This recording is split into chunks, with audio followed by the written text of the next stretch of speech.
Welcome to the HFY Codex Tale. If you like our videos, keep supporting and subscribe to our channel. The signals call.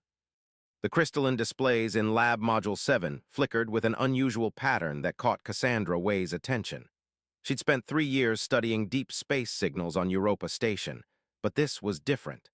The frequency pulsed with an almost organic rhythm, originating from Titan's supposedly uninhabited dark side. "Running analysis again," she muttered, her fingers dancing across the holographic interface. The signal's pattern matched no known human or artificial transmission signatures. It carried a complexity that suggested intelligence, yet remained maddeningly unclear. Commander Marcus Rhodes stood at the observation deck, his weathered face reflecting the pale light of Saturn looming above. 25 years of space exploration had taught him to trust his instincts, and something about this signal set off every alarm in his mind. "Show me the data again, Dr. Way," he said, approaching her workstation. His uniform bore the patches of numerous deep space missions, each telling a story of survival and discovery. Cassandra pulled up the three-dimensional visualization. "See these modulations? They're too precise to be natural phenomena, but they don't match any known communication protocols. It's almost as if something is trying to speak to us without knowing our language." The commander's expression remained neutral, but his eyes betrayed his concern. "And you're certain about the location?" "Yes, sir. Grid reference 227 Alpha 9 on the dark side of Titan. It's coming from the methane lakes region, specifically from beneath the surface." Junior Officer Talos Parker entered the lab, his young face bright with excitement. "Commander, the Helios probe just sent back detailed scans of the signal's origin point. You're going to want to see this." The three gathered around the main display as new data streamed in. Beneath Titan's hydrocarbon seas, geometric patterns emerged, structures too regular to be natural formations. They looked like the ruins of an ancient city, preserved in the moon's frigid depths. "This changes everything," Rhodes said quietly. "If there are artificial structures down there—" "Sir," Cassandra interjected, "the signal's getting stronger. Whatever's down there, it's reacting to our scans." Rhodes faced a decision that would echo through history. Protocol dictated they should wait for reinforcements from Earth, but that would take weeks. By then, the signal might be gone, and with it, humanity's first real chance at discovering intelligent alien life. "Assemble a team," he ordered finally. "Dr. Way, you'll lead the scientific contingent. Officer Parker, prep the Nautilus submersible for methane sea conditions. We launch in 12 hours. As the station hummed with preparation, Cassandra couldn't shake the feeling that they were missing something crucial. The signal's complexity suggested not just intelligence, but purpose. It felt less like a distress call and more like a lure. The next few hours passed in a blur of equipment checks and briefings. The team included Dr. Jerome Baptiste, the station's xenobiologist, security officer Nina Valdez, and engineering specialist Raj Patel. Each brought crucial skills to the mission, but none had ever encountered anything like this. In the loading bay, as they prepared to board the shuttle that would take them to Titan's surface, Commander Rhodes pulled Cassandra aside. "Doctor, if anything feels wrong down there, anything at all, you abort immediately. That's an order." Cassandra nodded, but they both knew that once they descended beneath Titan's clouds, everything would change. The signal grew stronger with each passing hour, its rhythmic pulses now accompanied by harmonic overtones that seemed to resonate with the human nervous system itself.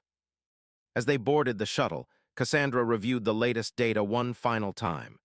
Hidden in the signal's background noise, she noticed something she'd missed before, a pattern that repeated every 47 seconds, exactly matching the human brainwave frequency during states of extreme fear.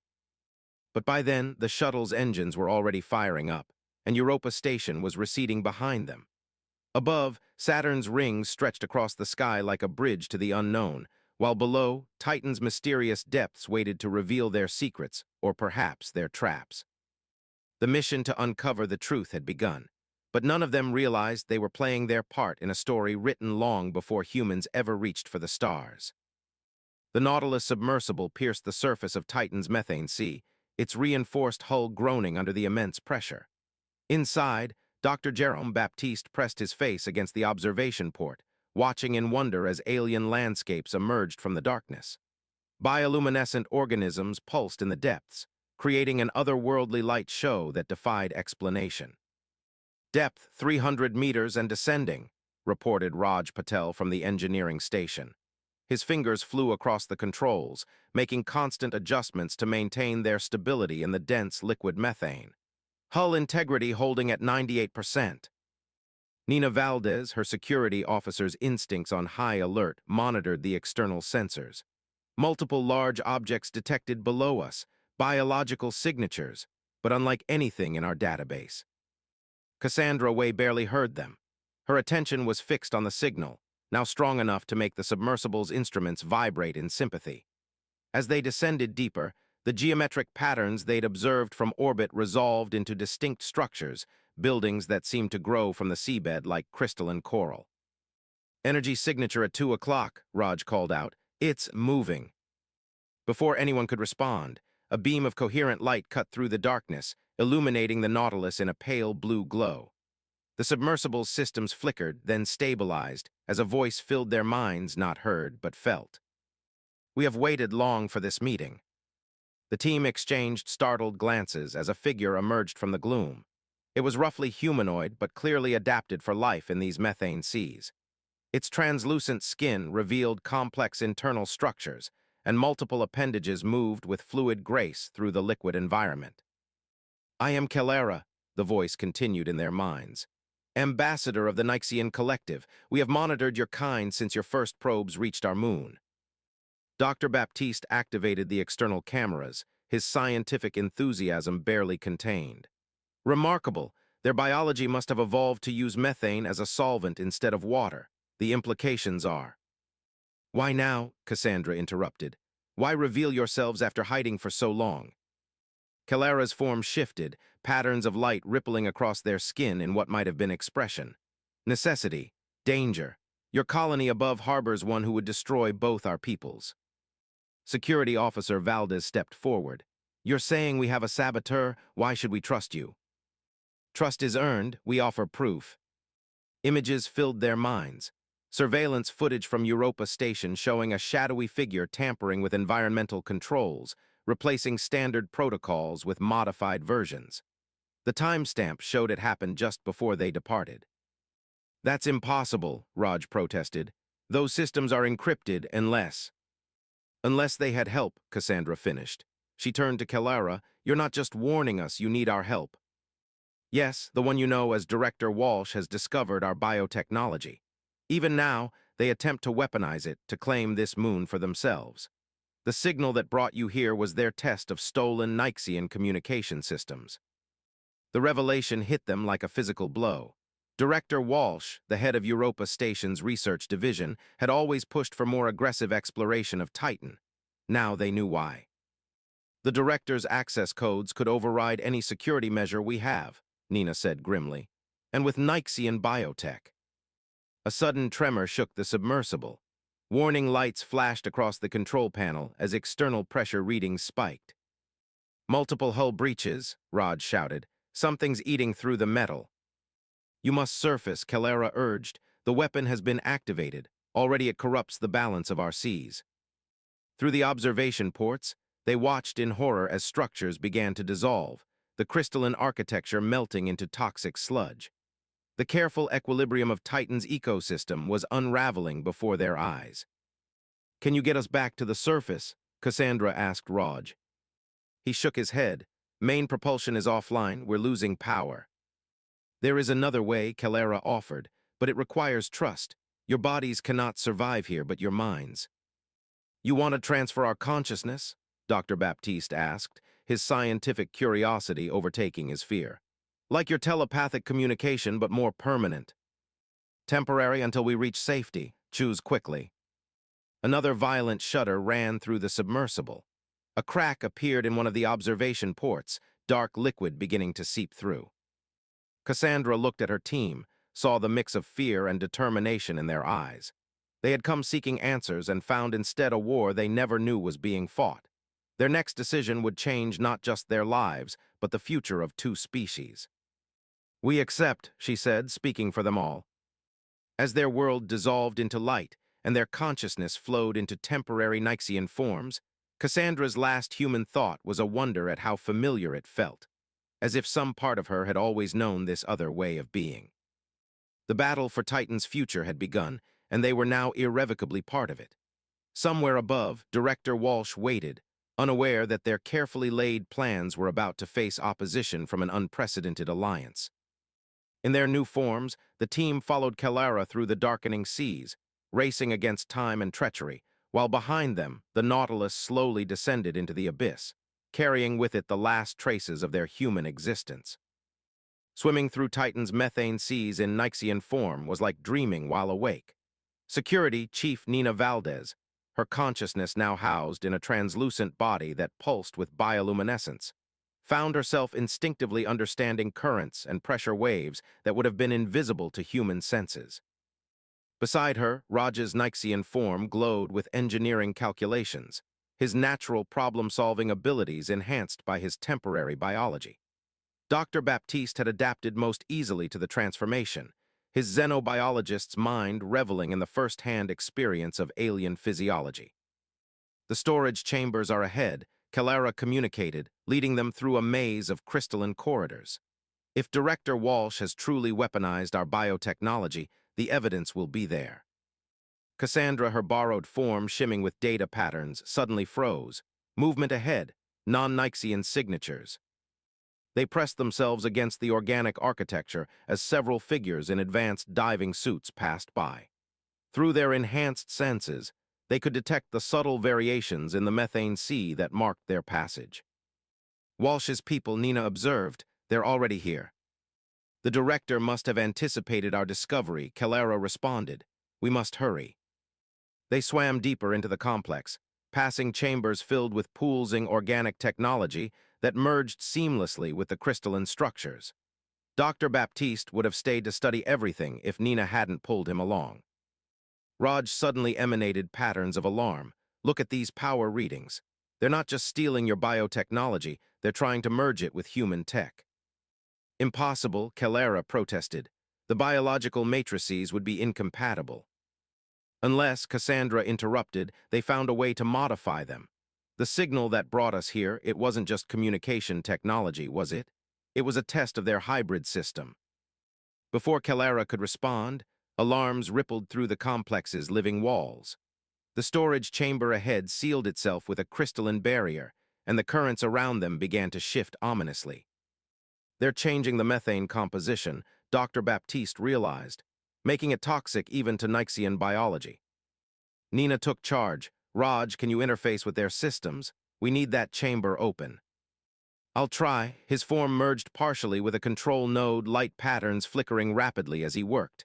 It's like nothing I've ever. Wait. These protocols, I recognize them. They're based on Europa Station's security systems, just recoded for organic tech. How long? Xara asked urgently. The toxic zone spreads quickly. 3 minutes, maybe less. Cassandra joined him at the node, her data analysis skills combining with his engineering expertise. Together, their borrowed forms pulsed with increasing intensity as they raced against time. The methane around them grew darker, heavier. Even in their Nyxian bodies, they could feel the wrongness of it. Dr. Baptiste monitored the changes, providing real-time updates on the deteriorating conditions. 30 seconds, Nina warned. Whatever you're going to do. The chamber door suddenly dissolved, revealing a vast space filled with hybrid technology. But they weren't the first to arrive. Director Walsh's team had beaten them there, and they were already loading the last pieces of equipment into a transport vehicle. Stop them, Xara surged forward, but energy beams from the divers' weapons forced them back. Nina analyzed the situation with tactical precision. The transport's linked to their life support systems. If we can disrupt it. No, Cassandra countered. Look at the way they've modified it. A direct attack would trigger a cascade reaction. The entire complex would. An explosion above cut off her thought. The ceiling began to crack, supercooled methane from the upper layers pouring in. The divers scrambled for their transport, sealing themselves inside. They're escaping. Raj moved to pursue, but Xara held him back. The complex is destabilizing. We must retreat to safer depths. But the evidence, Dr. Baptiste protested, is already in our minds, Nina reminded them. Everything we've seen, everything we've learned about their hybrid technology. We can still stop them, but not if we die here. They fled through dissolving corridors as the complex collapsed behind them, their Nyxian forms allowing them to navigate the chaos with impossible grace. The toxic zone followed them, corrupting everything it touched. In the safety of the lower depths, they regrouped. Their borrowed bodies were starting to feel strange, the temporary neural integration beginning to fade. The transformation won't last much longer, Xara informed them. We must return you to human form soon. How long until Walsh's team reaches the surface? Nina asked. Hours at most. Their modified transport is slow but well protected. Cassandra's form pulsed with determination. Long enough. We know what they're planning now, and more importantly, we know their technology's weakness. The biological interface, Dr. Baptiste agreed. It's unstable, if we can destabilize it further. We destroy everything they've stolen, Raj finished, but we'll need help from both sides, human and Nyxian. They looked up through the dark methane sea toward the surface, where Director Walsh's team carried their stolen secrets toward Europa Station. The next few hours would determine not just the fate of two species, but the future of human-alien relations throughout the solar system. Then we better start planning, Nina said, because once we're back in human form, we'll only get one chance to get this right. As their consciousness began the slow process of returning to their original bodies, each of them carried a piece of their Nyxian experience, a new way of seeing, of thinking, of being. They would need every bit of that knowledge for what was to come. The hidden current of change was rising, and they were caught in its flow. Europa Station hummed with nervous energy as Dr. Freya Norton hunched over her workstation in the main laboratory. Her fingers trembled slightly as she reviewed the bio-readings from the returning team. After 12 hours in temporary Nyxian form, their neural patterns showed subtle but significant changes. Their brain activity is fascinating, she murmured to Commander Rhodes, who stood watching the medical bay through the observation window.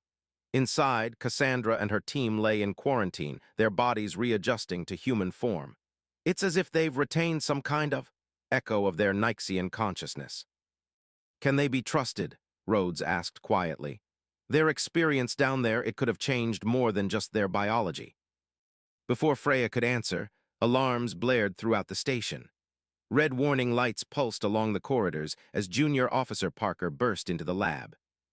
Sir, Director Walsh's transport has docked, but something's wrong. The airlock sensors are detecting anomalous biological signatures. Rhodes straightened. Quarantine protocols. Already breached, they used override codes to bypass them.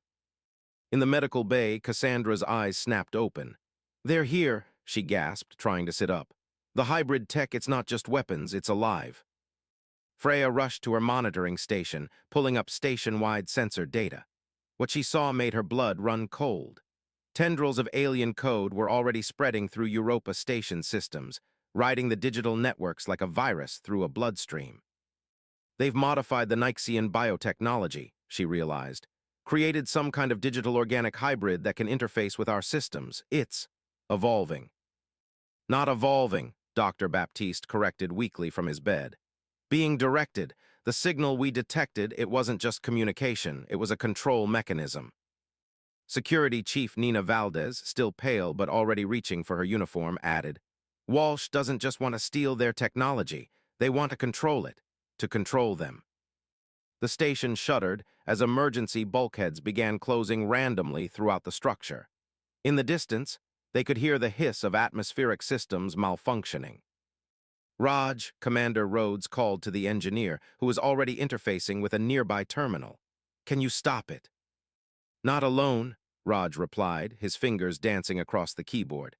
The code structure, it's like nothing I've ever seen. Part digital, part organic, all woven together in ways that shouldn't be possible. Freya joined him at the terminal, her expertise in xenobiology giving her a unique perspective on the hybrid code. Look at these patterns, she pointed. They're similar to the neural pathways we observed in your transformed states, if we could somehow use our residual Nyxian consciousness to interface with it, Cassandra finished, struggling to her feet. But we'd need help from below, from Xara. Rhodes shook his head. Communications with the surface are down. Whatever this infection is, it's blocking all external signals. A new voice cut through their discussion. Not all signals. Director Walsh stood in the doorway, flanked by their security team. But something was wrong with their appearance.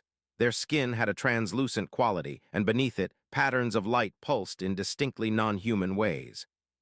"You've merged with it," Freya whispered in horror. "The hybrid technology has made me more than human," Walsh completed. "More than Nyxian. I am the bridge between species, the next step in evolution, and soon every human colony in the solar system will follow." "You're mad," Rhodes stated flatly. "This technology isn't stable. You're putting everyone at risk." Walsh smiled, and the expression was terrible to behold. "Stability is overrated, Commander. Change requires chaos. The Nyxians had this power for millennia and did nothing with it. Humanity will be bolder." As if to emphasize their point, the station's gravity suddenly fluctuated, sending equipment crashing to the floor. Through the observation windows, they could see other sections of the station beginning to transform, organic growths spreading across the metal surfaces. But Freya had noticed something else, a pattern in the chaos. While everyone focused on Walsh, she had been analyzing the infection's spread. It wasn't random. It was creating something, a pattern that looked remarkably like a signal amplifier, she breathed. "You're not just trying to control this station. You're building a beacon to reach every human outpost in the solar system." Walsh's altered face registered surprise, then appreciation. "Clever. Yes, Dr. Norton. When the beacon activates, my evolution will be shared with all of humanity. No one will be able to resist the change." "That's not evolution," Cassandra objected.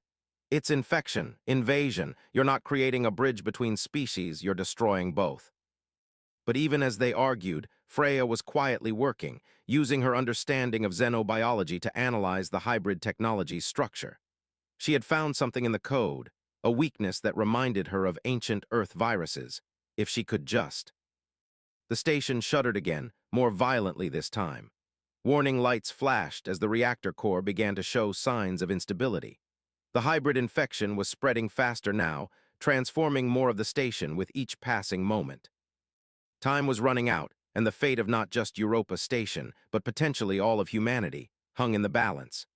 As Freya worked frantically to find a solution, she could only hope that somewhere below the surface of Titan, the Nyxians had noticed what was happening above and were preparing to help stop the madness before it was too late. The twisted corridors of Europa Station pulsed with alien light as Dr. Freya Norton raced against time. Her fingers flew across her portable terminal, implementing the virus she had engineered, while Walsh's attention was focused on the growing chaos around them. "Core temperature rising," Raj reported from his position at the engineering station. 10 minutes until critical failure." Commander Rhodes coordinated with what remained of his security teams, trying to evacuate non-essential personnel to the emergency pods. "Status on the infection."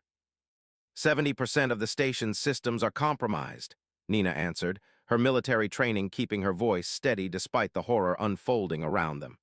"The beacon is nearly complete."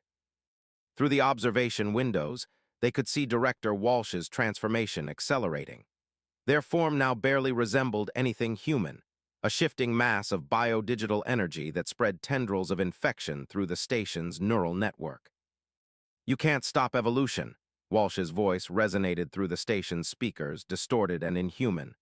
"The signal will reach every colony, every outpost. Humanity will transcend its limitations." Dr. Baptiste, monitoring the biological readings, shook his head. "The hybrid technology is destabilizing. The merger of organic and digital systems is creating cascade failures throughout the station." "That's it," Cassandra suddenly exclaimed, her eyes wide with realization. "Freya, the residual Nyxian consciousness, we can use it to amplify your virus, not to destroy the infection, but to guide it." Freya understood immediately. Like a vaccine, teaching the station's systems how to reject the forced evolution. Her fingers danced across the keyboard, modifying her code. "But we'd need a direct connection to the core processors."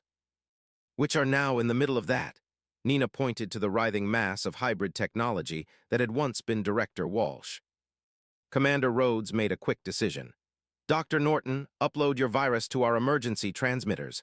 Way, Baptiste, Patel, your residual Nyxian patterns might protect you long enough to get close. Security team will provide cover. Sir, Junior Officer Parker called out, detecting multiple objects rising from Titan's surface. Through the chaos, they saw them, crystalline vessels ascending through the methane seas, their organic technology pulsing with familiar patterns. The Nyxians had come. We offer assistance. Xara's familiar mental voice touched their minds. The balance must be restored. Walsh's form reacted violently to the Nyxian presence, sending surges of corrupted energy through the station systems. They would keep us limited, trapped in obsolete forms. I will not allow it. But Freya was ready. As the security team created a diversion, she uploaded the modified virus to every emergency transmitter on the station. Cassandra and the others, their bodies still carrying traces of Nyxian biology, pushed through the infection's influence toward the core processors. The beacon, Rod shouted, it's activating. Energy coursed through the transformed sections of the station, building toward a transmission that would affect every human settlement in the solar system. Walsh's twisted form swelled with power, reaching toward its moment of triumph. Then Xara's vessels struck, their crystalline structures resonating with the same frequency as the team's residual Nyxian patterns. The combination created a harmonic wave that momentarily disrupted the hybrid technology's cohesion. Now Freya activated the virus. The effect was instantaneous. The virus, enhanced by both Nyxian technology and human ingenuity, spread through the infected systems. But instead of destroying them, it began to separate the merged technologies, unweaving the dangerous hybrid that Walsh had created. No, Walsh's form began to fragment, the forced evolution revering itself. You don't understand. I was trying to save us all. Commander Rhodes watched grimly as the infection receded. By destroying what makes us human, by forcing change instead of letting it happen naturally. The station systems gradually returned to normal as the virus completed its work. The Nyxian vessels maintained position outside, their presence a reminder that humanity was not alone in facing the challenges of evolution and change. In the aftermath, as emergency teams began repairs and medical staff treated the affected crew members, Freya found herself working alongside Xara to document what they had learned from the crisis. Your virus, Xara communicated, it preserved the potential for connection between our species while preventing forced integration. An elegant solution. Cassandra, still showing traces of her Nyxian transformation in subtle patterns beneath her skin, nodded. Maybe that's the real evolution, not changing what we are, but learning to work together despite our differences. Commander Rhodes, surveying the damage reports, added, and remembering that progress can't be forced. It has to be earned step by step, choice by choice. As Europa Station began its long recovery, the team knew that their experience had changed them forever. They had glimpsed possibilities beyond human understanding and faced the temptation to force evolution's hand. But they had also discovered that true advancement comes not from overwhelming differences, but from finding ways to bridge them. In the medical bay, Director Walsh's human form lay in stasis, their mind free of the hybrid technology but forever marked by their choices. And in the depths of Titan's methane seas, the Nyxians continued their ancient watch, knowing that their secret existence was now part of a larger story, one of two species learning to share the same stars without losing what made each of them unique. The storm had passed, but its echoes would resonate through human and Nyxian civilization for generations to come, a reminder that the greatest achievements arise not from conquest or forced change, but from the courage to reach across the void and find understanding in the most unlikely places.